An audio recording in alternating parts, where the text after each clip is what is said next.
Happy 2024, everybody. Hope you had a great 2023. Turns out the news industry job market did not have a great year in 2023. As The Hill is reporting, news media outlets slashed record 2,700 jobs in 2023, with more expected. Turns out I actually know someone who lost his job, was fired this last year. He made over $300,000 and likely was fired because newsrooms, this particular news ownership company, this person I used to work with, worked a few hours a day and made more money than the station can afford to pay someone to work 3 hours a day, especially when you could, for like 10 cents of the dollar, get a robot to do that work. What are they blaming it on? We're going to get to that in a second. But first, this is what The Hill says, and then I'm going to show you the study. News media outlets have done away with nearly 2,700 jobs so far in 2023, the most since 2020, according to a new study. Remember, during the beginning of COVID, there were a lot of job cuts, and this related to consumer spending behavior, advertising going down. And I should say this was written in December 14th of last year. So it's not that old, but it's a couple weeks old. Data from outplacement firm Challenger, Gray, and Christmas found media companies overall have made 20,324 cuts so far in 2023, the highest year-to-date total since 2020. A number of major media companies have announced efforts to trim staff and cut costs in the face of a tough advertising market and general news fatigue by consumers. Now, this is what we're going to see when we look at the Society of Professional Journalists. We're going to see that they're very disappointed about the loss of jobs. A lot of this is blamed on consumer behavior competing with social media platforms. And I have not seen yet anyone say that nobody's watching us in the numbers they used to, because they just don't like us anymore. They don't like our product. They don't think we do a good job. The trust is at a record low, and we're going to continue heading downhill until we maybe figure out how to do journalism better, not just the presentation better, because that's where a lot of the focus has been. That's where the focus was when I was in the TV news business a few years ago. Presentation, it might be rotted, but here's a good analogy. There's a health food store near us that takes the avocado that's kind of going, I don't want to call it bad, because it's not bad. You can still eat it, but you know how avocado kind of turns brown when it's been cut open and it's exposed to oxygen. I guess that's what it's exposed to. It turns it kind of brown. So they turn it into a chocolate dip. They add cocoa and something else to the avocado, and it's like a healthy chocolate dip. It's just a different presentation to make something more palatable. This is basically what the news business is doing, and it turns out it's not working with consumers. So let's go over real fast to the Challenger report. Job cuts jump in November 2023 from October. Second time this year, cuts lower than same month year ago. So they're basically saying that overall there were job cuts, okay? And there are a lot of industries they cite that were worse off in number, but maybe not percentage, than the news business, okay? Retailers, for instance, healthcare and products industry, financial firms, warehousing, they all had lots of cuts. They're saying, for instance, retailers, 283% increase from the same period last year. Now, of course, when consumer spending is down, the retailers don't want to pay as much in advertising revenue. That's what floats a TV station, for instance, a newspaper. They're starting to obviously get more aggressive about subscription. Like, I tried to read an article at the Tampa Bay Times today. I couldn't read, even though it was my first time like reading an article from them in a long time. Usually I had found it would be like, you've gone over your limit, but now it's like first time you have to be a subscriber. So they're trying to get into the subscription model. But still advertising floats the business. If you look down at media and news cuts, they say the media industry total cut 20,324 jobs at the time of the writing of this. But that the total for news was in the 2000s. Where was it? Let me go back to it. 2,681. surpassing the 1,808 announced in all of 2022 and the 1,511 announced in all of 2021. So there are there's a slow drip of cuts, not surprising for the news industry, but this past year it went up. I don't think it necessarily surprises anybody. I will say I bet it caught the person I know who's making over $300,000 a year by surprise, because I don't think he ever thought he was going to lose his job. He thought very highly of his work. So I don't know. I If I was making $300,000 a year in the news business, I might be a little bit concerned that even if I was very good at my job in a local news market, that I might be next on the block to be rid of. Now, the cable stations, I mean, they're still making way more than that. $300,000. I mean, that would be like a pauper salary for somebody in the cable business. So they're still doing okay. But remember, they kind of in like the pundit war, and the local stations are really where you're seeing this effect. I think this is actually somewhat unfortunate because the local news stations, I think, have the best chance to do actual journalism.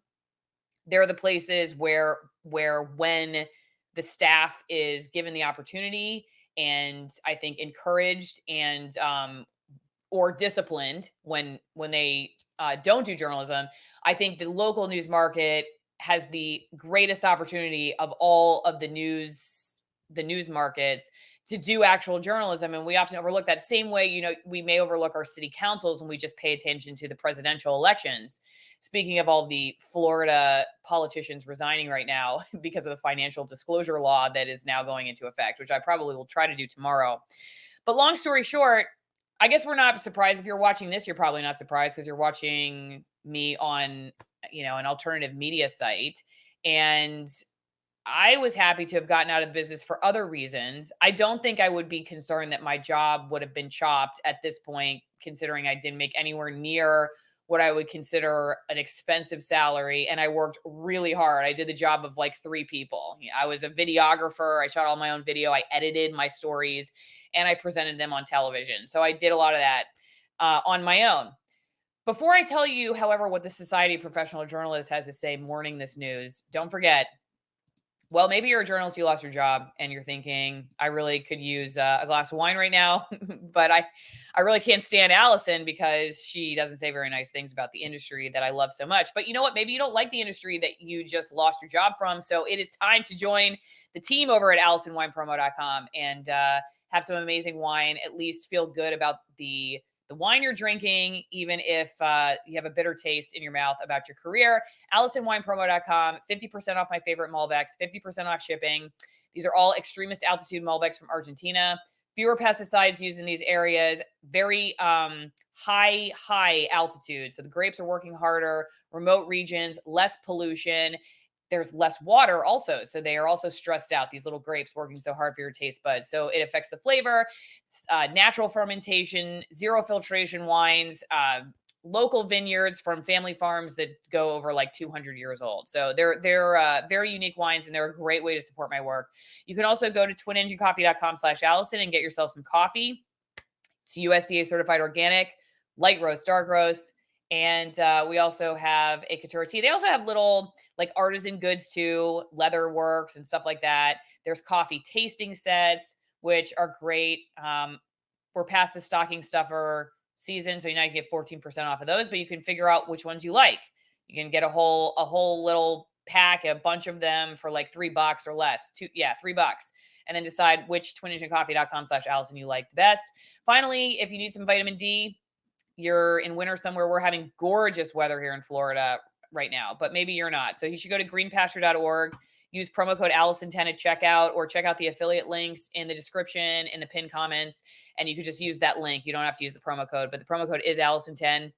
This is a great company. They're very health oriented and free speech oriented, which go hand in hand. I have been taking this fermented cod liver oil, concentrated butter oil blend for over a decade. It's a great product. It's full of omegas and vitamin D. It's not a supplement. It is a food product. It's fermented, so it is highly accessible for your digestive system. And I used to get cavities all the time. Like 15 years ago, was not it was not a shock if I went to the dentist and had a couple cavities. I started taking this product soon after I went back to the dentist, and you know, I went years without a cavity. So anyway, go check them out. Greenpasture.org. Let's get back to it. Okay. The the journalists the journalists that are writing about this, I think this this is a moment of opportunity for the media when we see that consumers are just not as interested as they once were. Now, I do believe that there's some truth to the fatigue. I think we went through a year or several years of hysteria, frankly, from the news business. So I'm not sure who's really to blame for the fatigue. But, I've even seen on my own channel drop in viewership, I think, when people, if there's like a concerning moment in time, they're going to tune in more. And as things kind of smooth out for a little bit, they're like, I want to get back to my real life. And I'm totally fine with that. Getting back to your real life. That's great. But I think that there have been warning signs for the news industry for a long time that is not just about fatigue or social media platforms. It's a genuine distrust of what they're getting from the mainstream news. And, who can blame them? Well, the journalists blame us, I guess. So this comes from the Society of Professional Journalists. SPJ concerned about record number of job cuts to newsroom staff. This came in June of last year. It says that, they're talking about the LA Times, Southern California Public Radio. Local journalism, quote, is often the first to be impacted by these cuts. This is true. The loss of so many journalism jobs and entire newsrooms can create news deserts and ghost newspapers where there is no longer regular on-the-ground coverage of a community, said SBJ National President Claire Reagan. When a steady stream of reliable and accurate information dries up, a tidal wave of misinformation threatens democracy. That's my favorite sentence. I'll read it again. When a steady stream of reliable and accurate information dries up, a tidal wave of misinformation threatens democracy. So I guess the fact that the Society of Professional Journalists president thinks that, first off, that like all these news jobs were providing a steady stream of reliable and accurate information, and that then the rest of us can chime in. And so that then means a tidal wave of misinformation threatening democracy. This is why I continue to say I don't think that the news business has suffered enough. I guess it has to suffer more. I guess the pain has not been enough to figure out what the public is thinking about the big box news. But anyway, it says that, they're also concerned about 60% of the staff at the LA Times being laid off for people of color. And this is worrying in an industry already known for lacking in racial and ethnic diversity. And then finally says, SPJ stands with journalists who were laid off, and we thank them for their vigilance in their pursuit of truth. Then offers them 6 months of free membership. I wonder if I were to write them, if I were to tell them that I was laid off from my state job, violating my First Amendment rights for doing journalism on my own time, if they would also stand by me. I don't know. Maybe I should write them. See if I can get a free membership. Who knows? Don't forget, you can write me at my P.O. Box. P.O. Box 3355, Denellen, Florida, 34432. I think the vice mayor or somebody in Denellen just resigned in light of this new financial disclosure law. So anyway, big happenings in the small town of Denellen, Florida. Send me your lint, pocket change, lottery tickets, pictures of your family, a note. I love hearing from people. It's been really great since I opened this P.O. Box and just started talking about it, to see all the people who have sent me some mail. It's just a great way to communicate the old school way. So if I'm taken off the internet, you can still find me there until they take my P.O. Box down. P.O. Box 3355, Denellen, Florida, 34432. And I will see you all on Locals.